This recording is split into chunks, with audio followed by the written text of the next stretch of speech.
Did you have a passion? And what was that passion? Most certainly. So I grew up where I live now, which is a suburb of Washington, D.C. And I think the most important part of my journey is that when I was 4 years old, my parents signed me up for my first basketball team. And basketball was my first identifiable passion. It was the first thing that I fell in love with.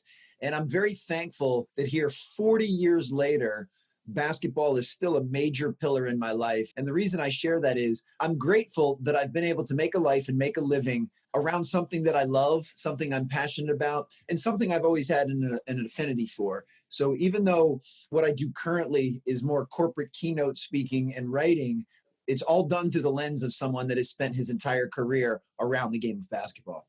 No, that is absolutely awesome. So when you said a passion, a love for the game, so you got your first basketball in your hands at 4 years old. That's incredible. That's a young age. And then, so did you play basketball? Did you manage the team? What was your role in basketball still when you're in high school? It certainly started as a player and played all through my youth. And I did try a variety of different sports. I played every sport under the sun. Certainly your baseball, football, volleyball, hockey, but also did some unconventional sports like martial arts, skateboarding, BMX biking. So I had an opportunity to try a lot of different things. And yet I always came back to basketball. Basketball was always my favorite. It was always the winners.